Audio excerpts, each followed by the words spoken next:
The purpose of this video is to prep you for your x-rays that we're about to see. We will also go over a couple things that we talked about on the first visit, and then lastly, we will highlight options for your care that you can choose moving forward. So for the next few minutes, just silent your cell phone, that way we can get the most out of it. So if you remember, the first thing that we did after talking to you about your case history is we did an examination. The thing that we were looking for was this term called subluxation, specifically vertebral subluxation. A subluxation is simply, these are two bones of the spine or vertebrae, and a subluxation is just simply a twisting, a bending of one of these bones. It could also be a group of bones, like a group of bones in the neck that have not enough curve. That could be a subluxation. Maybe the group of bones in your lower back have too much curve. That could also be a subluxation. We also talked about the biggest negative with subluxation. Yes, it could cause pain. It could cause stiffness, decreased range of motion, but the biggest negative is that it irritates the nerves that the bones of the spine protect. This diagram here, this poster here, shows all the bones of the spine from the side. And then you can see how the spinal cord runs inside of the spinal column. That is the biggest role of the spine, is to protect the delicate brainstem and spinal cord. Well, wherever two bones meet, there are nerves that branch off of the spinal cord that then blanket literally every cell, tissue, gland of the body. Again, what subluxation can do is it bottlenecks the energy flowing from the brain to all of these tissues, which really could cause almost an unlimited number of symptoms and issues in the body. Our role is to detect these subluxations and then fix them. So that examination was to determine where your subluxations are and also the x-rays that we're about to find. So let's go ahead and start looking at x-rays now. That way when we look at yours, you're going to actually be able to tell us what is normal and abnormal. Okay, here's a patient's full spine film. We're looking at them from behind. They're facing into the TV screen. Here's the left, there's the right.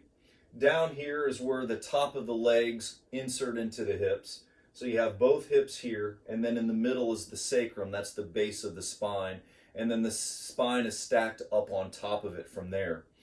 The red line is where the patient actually is, green is where proven normal is. So red, they're obviously a lot lower on their hip and lower back on the left side, and then the spine is not traveling vertically up above that. It's curving off to the left all the way up here, almost to the top of the shoulder, and then severely diving, listing back to the right. Now, if you look a little closer, you can kind of tell that one leg bone doesn't go up as high as the other. So in this case, this patient's one left leg is actually shorter. It grew shorter for some sort of reason. So ideally, maybe we need to lift that leg up with a shoe insert on the left side. So just in case your spine actually does have some curvatures, because more people have curvatures than you think, the nice thing about the corrective care procedures that we use here, we can actually address these issues versus just monitor and watch a scoliosis get actually worse. So let's go ahead now and look at an x-ray, a full spine x-ray from the side. Okay, now we're looking at a spine, a full spine x-ray from the side. Patient's head is up here, they're facing that way. There's the neck, comes down to where the shoulders are, so the mid-back, low back, pelvis. And again, they're facing that way. Just like in the x-ray that we were viewing from the front, red is where the patient actually is, green is where proven normal is. So unlike the x-ray from the front, you actually want curves in the spine from the side. They act as shock absorbers. They distribute evenly the weight of the body. They provide tremendous strength.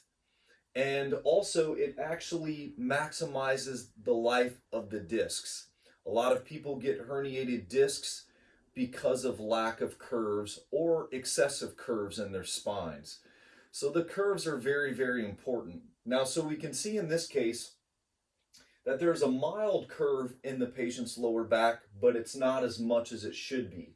Then the mid-back flattens out pretty aggressively, perfectly straight, and then almost goes straight up, right up to the base of the skull. The neck is supposed to have a very nice forward curve. The mid-back should have a backwards curve, and again, it's flatter in this patient. And then the lower back should have a forward curve.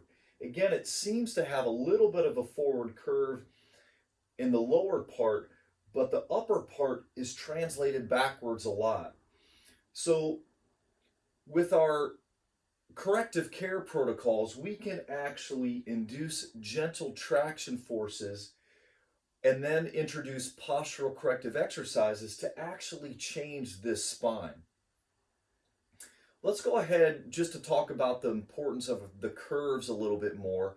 Let's look at an x-ray of the neck, but zoomed in. Okay, here's a zoomed in picture of someone's cervical spine or neck from the side. Patient is still facing that way. You have the base of the skull, jawline, teeth. There's the atlas, the top bone in the neck, 2 through 7 cervical vertebrae. The shoulders are underneath.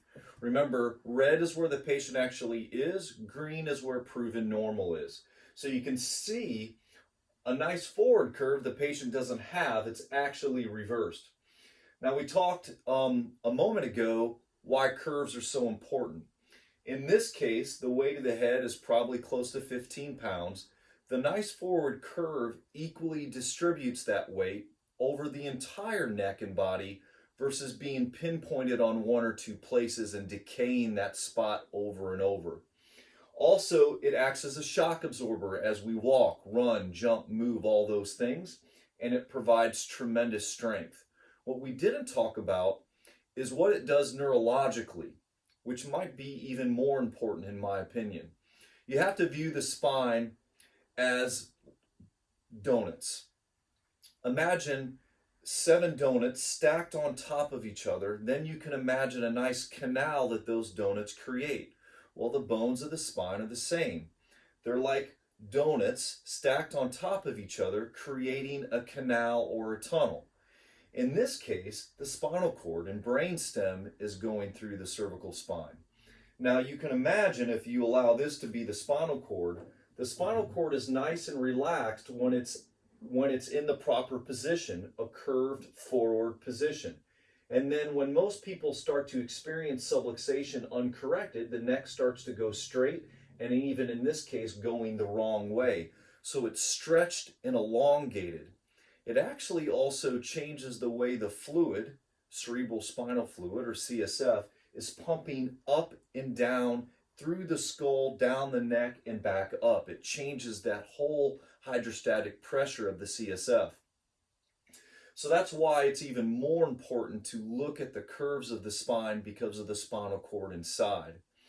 Now, the last thing that we want to look at is when we look at your x-rays, we're going to categorize it at some level of degeneration or decay, also known as arthritis, all the same thing. So there's 3 things that we want to look at. We already know we want a nice forward curve. Then we want these bones, you can see the cubes. They're like the main body of them are cubes or rectangular. Well, you want them looking smooth, not like down here where you can actually see spurring, like a little talon growing off. Those are bone spurs. So, and then the third thing is that we want nice equal spacing in between the bones. That's where the disc lives. You can't see the disc because it's an x-ray, but you can see where the disc actually lives. You want the disc to be open in the back, middle, and front. Open in the back, middle, and front. Not closed all the way across. It's actually more closed in the back, starting to open up a little bit in the front there. So we'll actually look at yours and categorize your level of decay. Now let's quickly look at a short animation of what this degeneration process looks like with uncorrected subluxation and uncorrected curves. This is an animation of what happens to the cervical spine, the neck, with uncorrected subluxation and when you don't have the proper curve in your neck. Patient is still facing that way. You'll see when it resets that the patient has a nice forward curve, no arthritis throughout the neck. Subluxation starts to occur, neck starts to straighten, weight of the head becomes excessive and starts to prematurely wear out the joints of the cervical spine. Discs really start to thin out, spurring starts to occur, the curve starts to get even worse, it just becomes an arthritic mess. This is preventable. Early detection, the better. We are one of the few offices in the state that's actually certified and knows how to correct these curves or to get them to your maximum potential. What we're looking at now is the logo of our office. All it is it shows a head and neck on perfectly straight. The reason we chose this as our logo is because this is where we start with every new patient. I'll explain why. What this shows is a vertical line through the skull, a vertical line through the bones of the neck, and a perfectly horizontal line through the top bone in the neck, which is called the atlas. It represents the technique that we do on every new patient called atlas orthogonal. This is the neurological foundation of the spine, which is different than the mechanical foundation of the spine, which is the base. And the reason we start here is because of this. Our program is to always have the center of the lower back and hips in the center of the neck. Your body is always striving for that. So if the head is twisted, rotated, or tilted, there will be a secondary compensation down in the lower back. So your lower back could be out of alignment, not because of necessarily it just is, but it's because it's a compensation for the head and the neck misalignment.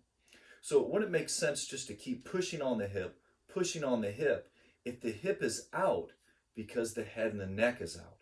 So this is where we start. This is the neurological foundation of the spine. So this is not an actual x-ray, but we'll be able to compare these lines to yours. We'll be able to see, is your head vertical or not? Are the bones of your neck vertical or not? And is your atlas level or not? Okay, finally, let's just talk about a choice that you're going to have to make soon after you view your x-rays. Now, we've been doing this long enough to know that our job isn't just to tell you what to do. We view our job as just educating you as much as possible on your spine and then teaching you how to gain maximum correction. So your two choices are short-term symptomatic relief or corrective care. Our office is set up for corrective care. The three goals of corrective care are to deliver results, get to the cause of the problem, and then to teach you tools that you can utilize for the rest of your life to maintain the benefits. So let's go ahead with all that information and now look at your x-rays.